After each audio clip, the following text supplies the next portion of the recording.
నిజాం కాలం నుంచి హైదర్ నగర దాహర్తిని తీరుస్తున్న జంట జలాశయాలివి. వాటి పరివాహక ప్రాంతాల్లో ఎక్కడ వాన కురిసినా ఆ నీరంతా వాటిలోకి చేరేలా కాల్వలు తవ్వించారు. అక్రమ నిర్మాణాలు జరగకుండా నిషేధం విధించారు. ఈ నిబంధనలను తుంగలో తొక్కిన అక్రమార్కులు జంట జలాశయాల అస్తిత్వాన్ని దెబ్బతీసేలా నిర్మాణాలు చేపట్టారు. ఫలితంగా ఎగువ ప్రాంతాల్లో ఎంత పెద్ద వాన కురిసినా జంట జలాశయాల్లోకి ఆ స్థాయిలో నీరు చేరడం లేదు. ఈ దుస్థితికి కారణాలపై ఈటీవీ ప్రత్యేక కథనం. గండిపేట పెద్ద చెరువు, హిమాయత్ సాగర్లు హైదరాబాద్ మహానగరానికి మణిహారం లాంటివి. ఏళ్ల తరబడి జంట నగరవాసుల దప్పిక తీరుస్తున్నాయి. ప్రభుత్వం కోట్ల రూపాయలు ఖర్చు చేసి కృష్ణా, గోదావరి జలాలను సరఫరా చేస్తున్న గండిపేట నీళ్లంటే ఇప్పటికీ ఎంతో ఇష్టంగా తాగేవాళ్లున్నారు. కానీ కాలక్రమేణా ఉస్మాన్ సాగర్, హిమాయత్ సాగర్ల పరిస్థితి దారుణంగా తయారైంది.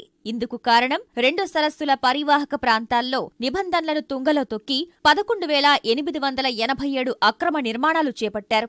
నీటి ప్రవాహం ముందుకు సాగకుండా అతిపెద్ద ప్రహరీ గోడళ్లు నిర్మించారు. ఇష్టానుసారంగా లేఅవుట్లు వేసి దండిగా సంపాదించారు. ఫలితంగా రాజధానికి తాగునీరు అందించే జంట జలాశయాలు అస్తిత్వం కోల్పోయే ప్రమాదం ఏర్పడింది.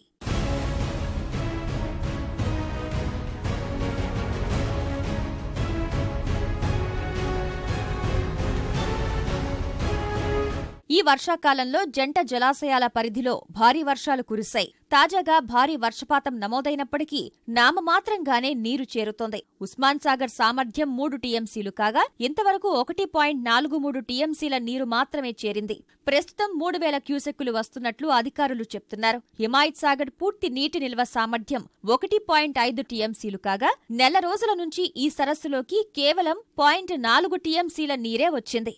జంట జలాశయాల పరిరక్షణ కోసం అప్పట్లోనే ప్రభుత్వం జీవో 111ను తీసుకొచ్చింది. పరివాహక ప్రాంతాల్లో ఎలాంటి నిర్మాణాలు చేపట్టరాదని రంగారెడ్డి జిల్లాలో 83 గ్రామాల్లో, మహబూబ్ నగర్ జిల్లా పరిధిలోని ఒక గ్రామంలో నిషేధాజ్ఞలు విధించింది. ఈ నిబంధనలకు పాతరేసి అనేక మంది ఇక్కడ భూములు కొనుగోలు చేసి ఇష్టానుసారంగా నిర్మాణాలు చేపట్టారు. వాటి చుట్టూ ప్రహరీలు నిర్మించుకున్నారు. వాటి వల్ల పరివాహక ప్రాంతాల్లో కురిసే వాన నీరు జలాశయాల్లోకి చేరడం లేదు. ఇటీవలే పంచాయతీరాజ్ శాఖ అధికారులు అక్రమ నిర్మాణాలపై సర్వే చేశారు.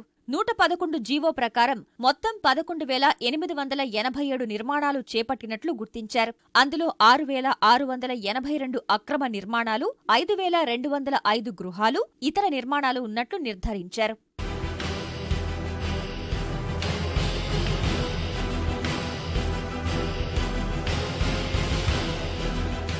ప్రస్తుతం హైదరాబాద్ నగరవాసుల దాహార్తి తీర్చేందుకు కృష్ణా, గోదావరి జలాల తరలింపు కోసం జలమండలి ప్రతి 1000 లీటర్లకు అక్షరాల 45 రూపాయలు ఖర్చు చేస్తోంది.